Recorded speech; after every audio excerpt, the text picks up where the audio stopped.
musically speaking, that's the program.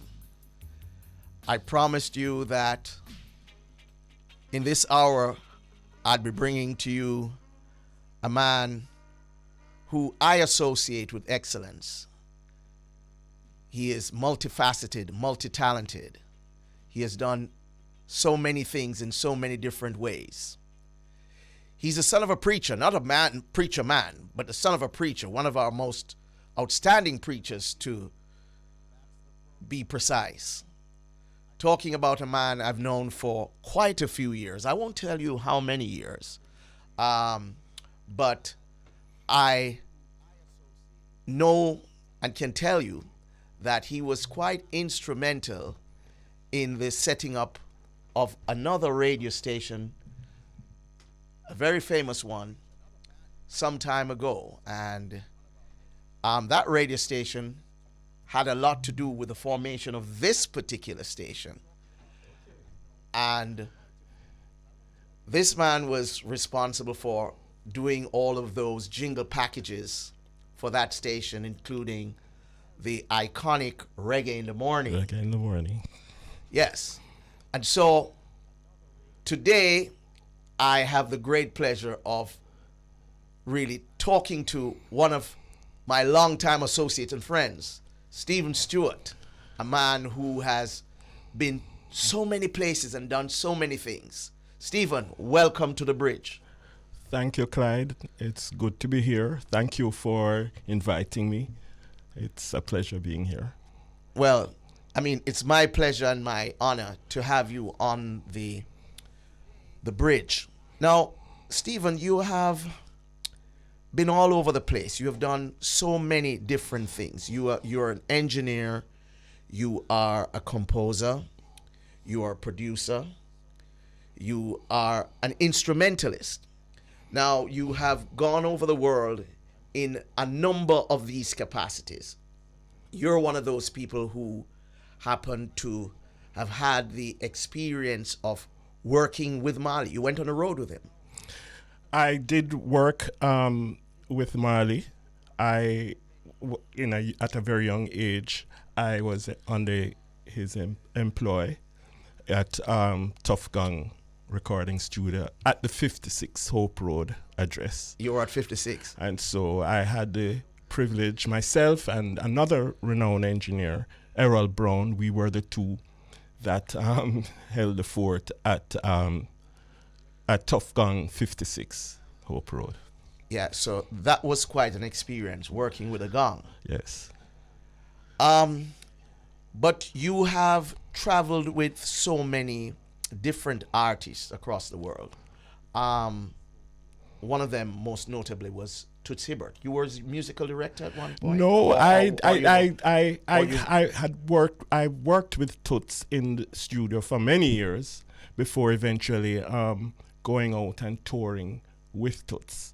And so, no, I wasn't his musical director. Toots is his own musical director, if you know, and tour with Toots. But I had the privilege of working with the Toots group, the band, and that would include Jackie Jackson. Great Jackie Jackson. Yes, and Paul Douglas, to name a few. What was that like, being on the road with Toots? Well, the thing is, some of my most enjoyable moments on the road is on the road with Toots, because he's so engaging. He would take the songs that we would have to play, but every song turns out differently. Any random song becomes a different arrangement on any different night. So everything is impromptu with everything. And he's constantly improvising. Yes, but it's a kind of genius, because he gets us to play what he wants to play in real time. He's singing phrases for us to catch, right? So we have to be on point. And so it's just not a routine show. It is, So you said Toots last night is not the same show tonight. Exactly. Now, I think you told me once that perhaps one of the strangest experiences you had was the following that Toots had in terms of the age group that you saw following him. Yes.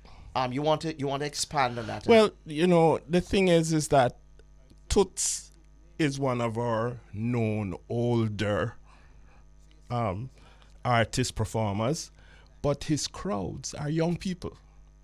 The young people seem to teenagers seem to come out. It is not a old people crowd. It is young people that came out and they were singing his songs.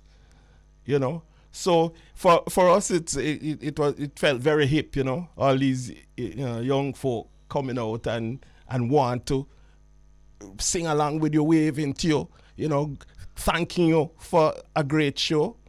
It was definitely. You think that had to do with the fact that Toots was identified with ska and youngsters in America might have liked that kind of music? I'm sure the idea of ska, but also I think they saw his songs, that they found his songs colorful. By that I mean, when he presented his songs, before he probably started a song, he'd make a little comment like, "Okay, you're hugging up the monkey, man,"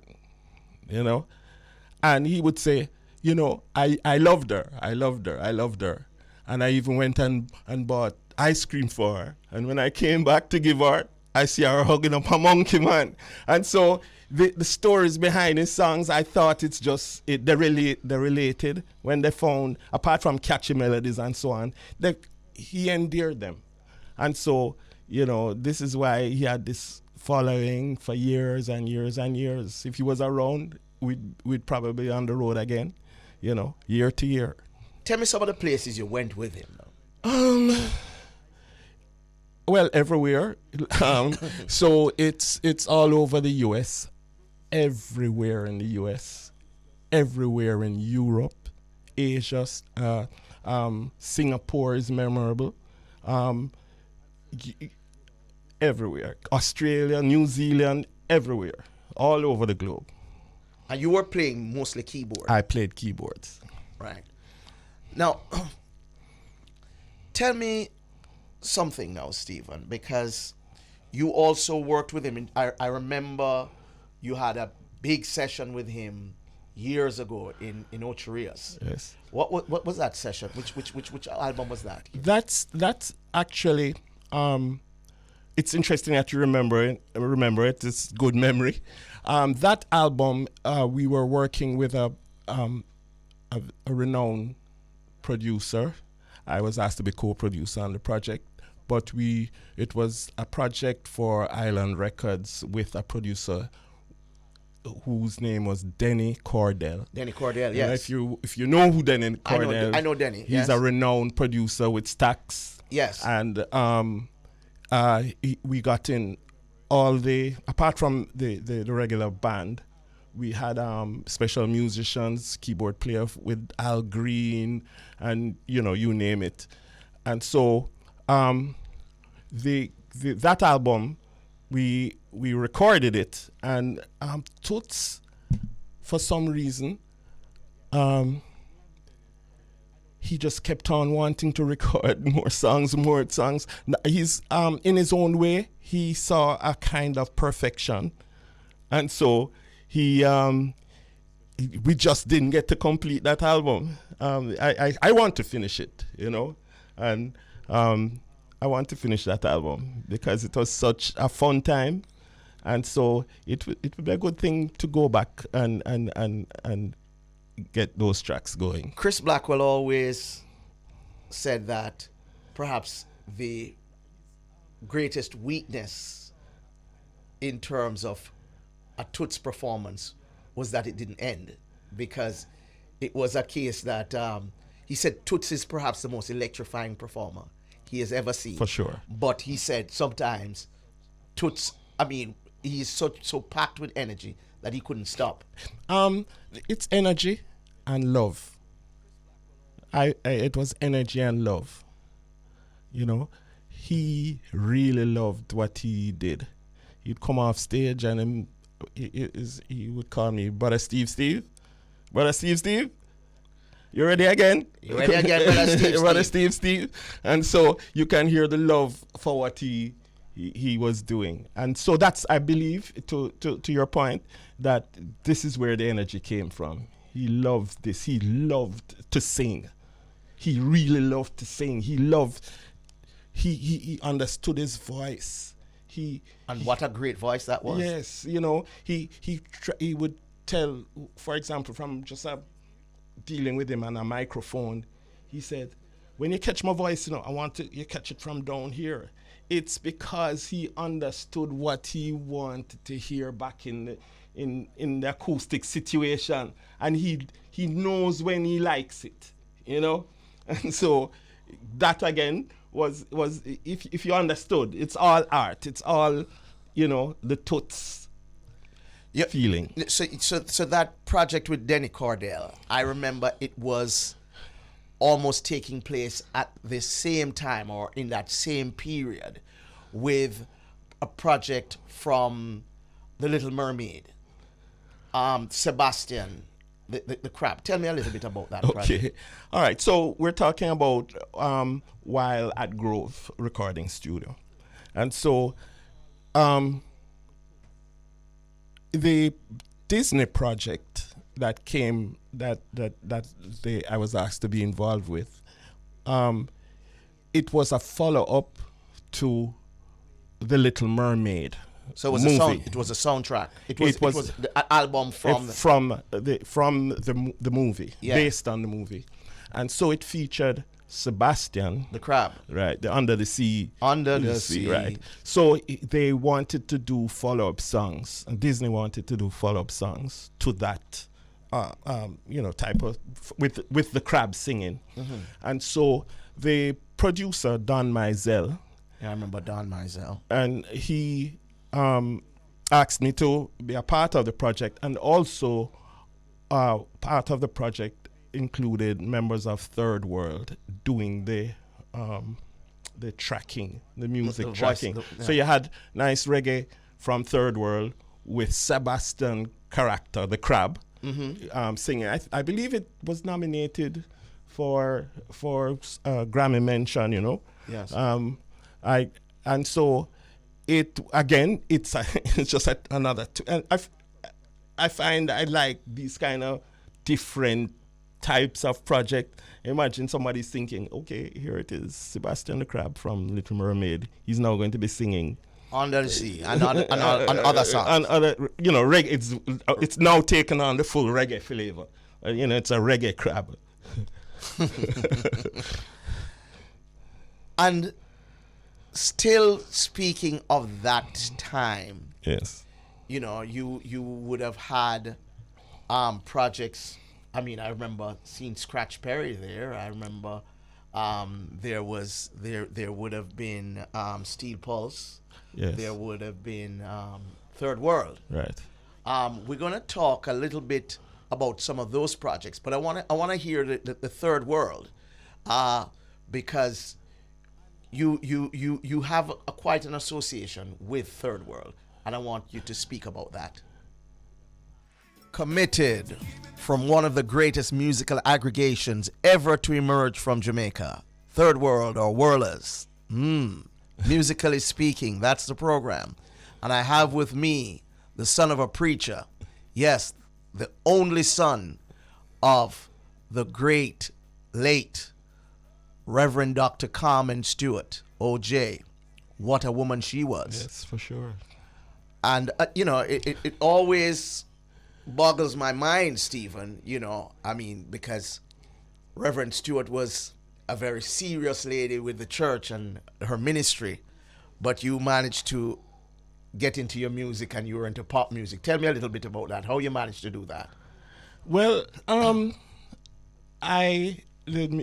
generally there was the family was musical, because you play in the church, even right through. You would go down and play yes, the church for mommy. So I would play at church, but I personally had a strong Christian conviction also, and so even with myself, I had a conflict with if I were to go and play on a bandstand and come back and play in church Sunday morning.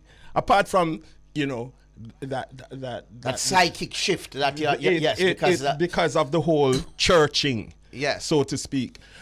So I made sure not to have that conflict. What I did, I got involved in the studio behind the scenes and not be out on the front line in the early days. I made sure to be behind the scenes, and this is how I started to wire and set up microphones for sessions, and that behind the scenes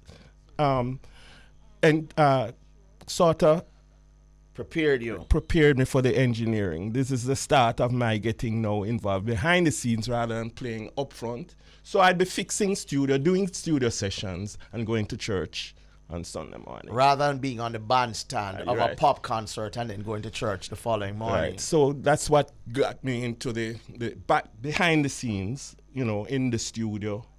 I'm on the control side of the studio, not on the microphone side of the studio. But the music side of it, you said it was in the family. Yes. So is that where you learned the music from? Actually, it was in the family, and I guess I sort of took it for granted that, okay, my grandmother played the piano. She was a music teacher. People would come to her for music lessons. My mother would play the piano and the accordion. And my father, sometimes I'd see him in the backyard with a fedora and, pleated pants and that kind of look. And he would be playing the trombone or the guitar or the double bass. So I kind of took it for granted until I reached high school. And somehow in high school... This was where? Excelsior? Excelsior, the great Excelsior. Mm-hmm. And so the atmosphere in the school, they had a powerful, music department. You could go and play on the piano in the music room. There at lunchtime, there would be the guys playing the piano and the girls singing the songs from the radio. And I'm saying, wow, look at that. That seems like fun. So I would try to reach the piano room early so I could get a chance to play, And of course, when the big names, big piano players come, and say, give me a chance, youth. And I have to get up. You have to know, get good so that you can stay your place on the piano, So it was at Excelsior that I really started to, it seemed like great fun, and having, you're trying to work out songs you hear on the radio, you come back and you try and play it, and you get the progressions. It grew my interest. And then you'd catch your practice in church too. And of course, all those new progressions, I'm carrying it to church, The hymns sound more soulful, Yes. All right, but we played Third World Committed a while ago, yes. And I made reference to the fact that you have had a very close relationship with Third World through the years. Yes. Tell us a little bit about that. Third World was one of those groups that, I told you about my high school experiences. So when they started to do shows like Transmigration and all this, I would go and I'm saying, wow. It was very creative, eh? Right. They had the concept shows. They would make, it's just not just going on the stage and just playing music. They had a concept show. And for example, one of them, I remember the name. There's another name, but one of them is Explantation yes. and Transmigration. Yes. And these were concept shows. So I was always in love with what Third World represented. And finally, my role setting up microphones and so on, I would have now, after high school, being one of my first studios ever to be employed was Harry J. Recording Studio, and they would be recording their tracks there. So somehow our paths are coming close together, And then I was doing working at a studio that you might know.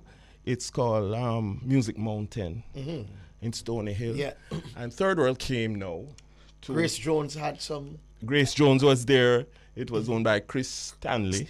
And so I had the privilege now to be the engineer for this session that Third World was recording. And now it's direct. I am the engineer. And I'm working with the great Third World.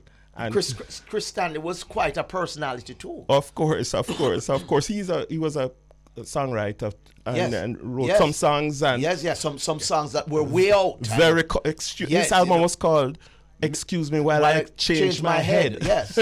But anyway, the thing is, the Third World thing, I started to record, and somehow there was one of the grooves that they did, and they weren't so much into it, but it was great.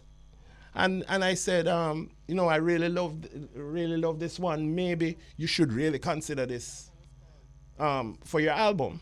So we, in working with them, finally I get the opportunity to work with my first major album for, I think it was Columbia, and I had now become a co-producer on the Third World album. Which album was that? It was All the Way Strong. All the Way Strong. And so that same groove became Lagos Jump. Right. So Lagos Jump, you were integral in the writing of that song. The writing of, so you're involved in the songwriting and the total production of that song. Right. We want to hear Lagos Jump from Third World, another one of the works of the man I call Stewie for short, Stephen Stewart. One of the great voices in reggae and in music, Freddie McGregor. Something strange has always struck me, Stephen. Yes. Some of the greatest voices I know in reggae, Freddie, Barris, Bunny Ruggs, these people, unbelievable voices. Yes. And all of these men, you see them with them cigarette smoking. I always ask myself, because people will tell you that smoking is bad for your voice. Yes. But these voices are some of the most incredible you will ever hear. You ask yourself, what is it? The smoke cure these voices and give that melodious? Maybe it helps to form, that smoke going over the vocal cords, give it another little color, a little edge. Maybe. It's an amazing thing, I've always asked I don't myself, really smoke, but what maybe, is it that make these voices just so incredible? I believe, as I say, that you never tell. The instrument is so sensitive that it might give it a little sound, a little edge. Why? No. It's something I've always been fascinated by. Yeah, it's something to ponder. But Freddie, somebody you worked with. You were part of Freddie's team. You worked as what? Engineer, producer. Yeah. So engineer, producer. You didn't play much instruments there. Producer now is all encompassing for me. Yes. Because you play, you engineer, you direct the production. So for me, in my case, it's when the word producing, it's all encompassing. It involves my engineering and whatever musical skills I might add and so on. So that song, Push Come to Shove, it was recorded. We did it at Music Mountain. You seem to have a real association with Music Mountain. You love that place. Yes, a lot of good work. We had Black Hue up there, Sly and Robbie. It was a good room. It was a good studio, and so and then now in the case where I had a good friend, by way of Dalton Brownie, And so we clicked. Blessed memory. Yes, we clicked a lot, and also Steely. Because Dalton was with Freddie and directed a lot of what Freddie did. Exactly. So, we had a musical connection also with Clevie. Clevie and I went to Excelsior, the great Excelsior. So the thing is, so the thing is, I have to say it, musically, no other school did, music, Excelsior's music, none. And interestingly, I don't know about now, but there's this now thing called the music, the best school band that goes on now. Yes, and I think that is something that needs a lot of support. It's not getting the requisite support. Right. Raven Amani needs to be commended for what she has been doing over the years. She has had limited support. Right. I would want to use this forum to call for more resources to be directed at this project, because I think it has implications for violence prevention, for so many things. Far-reaching. Because a number of the acts that have passed through that contest have gone on to big things. Right. And so, we need to support that. I think, for example, it needs a audio-visual dimension. I mean, we should be seeing this on the television screens and all of that. Yes. So somebody who needs our support. Yes. But I mentioned that. In our day at Excelsior, we had this kind of rivalry. We had a rivalry with the great Harold Butler. Between Excelsior, we had you'd have had people like Blacker would have been. He also went to Excelsior, and we're in the same time. He's a and so the thing is that you had that kind of thing between JC, Excelsior, and KC. You had the band Generation Gap came out of JC with Dalton. So we would meet each other for, we had school competitions in that time. And so you had Harold Butler representing KC, and, or we had a complete band from Excelsior, same JC. I just said that because I'm agreeing with you that this best school band, of which I had the privilege to be invited as a judge recently in the last round of competition, that it's a good thing to build our music standard from, imagine you're really, as I did in school, we dug into our music and made sure we want to emulate the greats. Well, I think it's a good thing if it continues. As I said, I support, because it really will affect the outcome of our music going forward. We talk about training all the time, because you are formally trained with whatever we want to say. I mean, you were part of a cohort, one of those early cohorts at the School of Music too. Yes, okay, but you're digging up a lot of things, All right, so I, myself, and another 30 or so, including people like Dean Fraser, Mickey Hansen, Nambo, Chin. Yes, Mikey Chung. Yeah, Mikey Chung too. Right. And so, right. And so we were what you'd call the first cohort of the African American department. That would be Melba Liston, the great. And we had the great opportunity to be trained by this trombonist, Melba Liston, And so, yes, I had some music training. It opened me up. I could. It helped also as I went into my music and music production. Just generally, it was a major help. But going back to that song, "Push Come to Shove," I wanted to say of Dalton that we would do productions together as part of this, like a production team with Freddie and so on. And Clevie, who also, as I said, went to Excelsior. And we became friends. So myself and the Brownies generally became friends. A wonderful bunch of people. Right. And so if I got a little record that was great, I would get up there and we all sit down. All of us, Danny, Dalton, Cleve, we huddle around the record and try to pick it apart. And so, it helped with ear training and just a real respect for those who set the example in music and music production. So I'm a musician. I like to say I'm a musician first. I'm a wannabe keyboard player in that I've always seen keyboard players. I said, geez, boy can't play, the girl can't play. I still aspire right to this day to want to be good at playing keyboards because it all started from playing keyboards in the church for me. Yeah, but you're pretty good at it. I mean, thank you.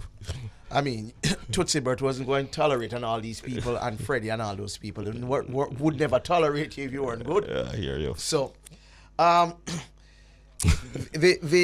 mean, there's another Freddie that I would want to play that you would have been involved with. Yes.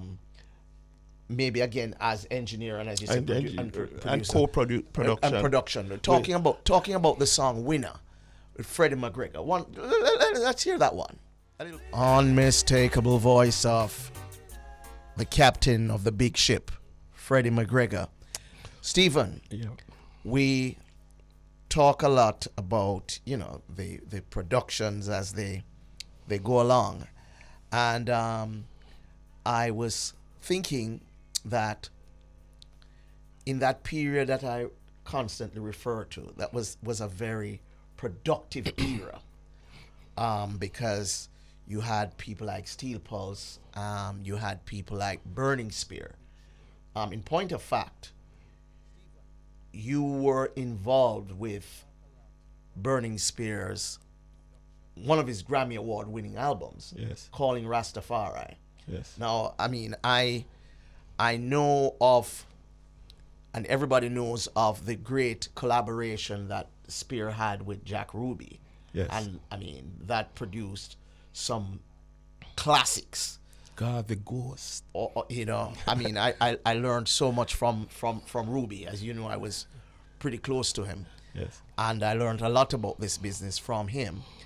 But Burning Spear is really an iconic figure. Yes. And you worked with him. What was that like? Because again, the Grove years seem to have produced a string of projects. Yes. Grove during that time, being at Grove Music, there seemed to be a pull for some really good productions, and coming out of that also, it had a state-of-the-art studio. It was, which was helpful, and then you and your protege, Barrio here, who you trained, and right. Blessed memory. Yes. They attracted a lot of major projects. Right. And then you had young Andrew Thomas, who was emerging too. Andrew. And so the thing is, because of the atmosphere, remember also, I produced and we had the White River Reggae Bash series. So during that time, yeah, you're talking about the White River Reggae Bash series because you were instrumental in that, yes, along with a number of other personalities. Of course. All right. And so it felt like that Grove situation became a music hub. Mm-hmm. And so you spoke of Burning Spear wanting to record there, Steel Pulse wanting to record there. We did, the Third World thing. Scratch. We had other names, Diana King, Scratch. It just, people were just coming, Soul to Soul, the singer. Karen Wheeler. Karen Wheeler. We did albums there. It was just a good time, musically, and also it helped to just hone things, and it helped the music. I want to feel that it just helped the music a lot. And it certainly did help that you were affiliated with a radio station at the time, maybe. I was affiliated with the Grove Broadcasting Company. I helped with some of the as you mentioned earlier, some of these creative jingles, some both spoken and musical. The whole thing of how we tested, our signal. We would go down and mix. Instead of doing it by continuous tones, right. you were playing music. Yeah, we played music. We went down in the studio and pulled out every tape off the shelf and made dub versions of the recordings. And, it just was an interesting testing. I also want to say that during that time with the White River Reggae Bash series, that we were innovative. You mentioned from the Reggae Park, we were able to propagate for the first time In stereo. And you have to, name people from the engineering department. Duval Pearson, for example. We all got together. We tested the different ways to transmit, to propagate the signal in stereo. That was never done in the country, ever.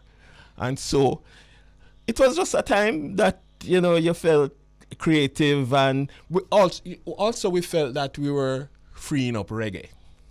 You thought it created a space for reggae at the time. Yes. But calling Rastafari is a big project. As you said, it was a Grammy Award-winning project. Yes. We're just going to touch the title song from that album. Calling Rastafari. The Burning Spear. The Spear himself, calling Rastafari. Stephen, Yes. So many projects and so little time. Yes. Because you have, done so many projects with so many different people. Hundreds. We have just touched the surface.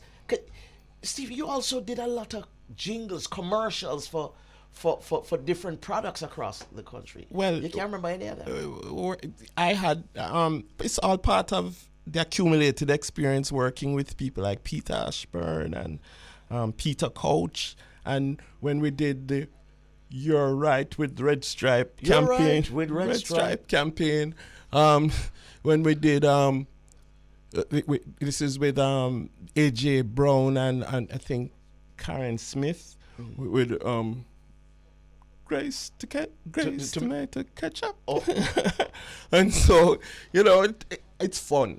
This is the thing I like. I like the myriad ways that we can do music. I delved with mentors as well, and it's just, for me, it's just music. I'm saying music first for me, and that's why the love is still there to this day. Hundreds of different projects and so on, but first is just the love for the music. It's just the love of the music. Yes. You know how we're gonna close, Stephen? Because remember, Steel Pulse, I remember that project. Yes. When David Hines and the whole group were in Ocherius for weeks, months. Right. And they just blocked the studio. Yeah, man. And that was quite an experience, I remember at the time. Yes. Tell me a little bit about that, and we're gonna play a song from that. Basically, they got in touch with me, wanted I'll be quick. We first interacted with David Hines when I was on tour in Nigeria with him, and somehow we clicked, and I didn't hear anything from him, and out of the blue, I was contacted, and I he wanted to do an album. He wanted me to produce it. He liked what I did with Third World, with the Committed album, and so came into Ocherius, as you said, almost moved in. They moved to Ucharias. Right. And so we did this album called Vex. And so we called in quite a few people. We called in Diana King, who I was doing a lot of work with then. We called in Tony Rebel. You're working with Diana through Handel or just directly with? Directly. Mm-hmm. As a matter of fact, it's a little known fact, but I'm one of the causes to her deal with Sony and so on. It had to do with work that I had done. And so it's all networking at that time. So I got there was a track I think called Malcolm X that I got Diana to work on, and the other one, yes, and the Bootstrap, and Bootstrap with Tony Rebel. We're gonna give you a piece of Bootstrap. This is how we're gonna leave you on Musically Speaking with Stephen Stewart, the son of a preacher. Thank you, Stephen, for being here with us. Totally a pleasure. Wonderful. Thank and you. There's so much more to go. Thank you.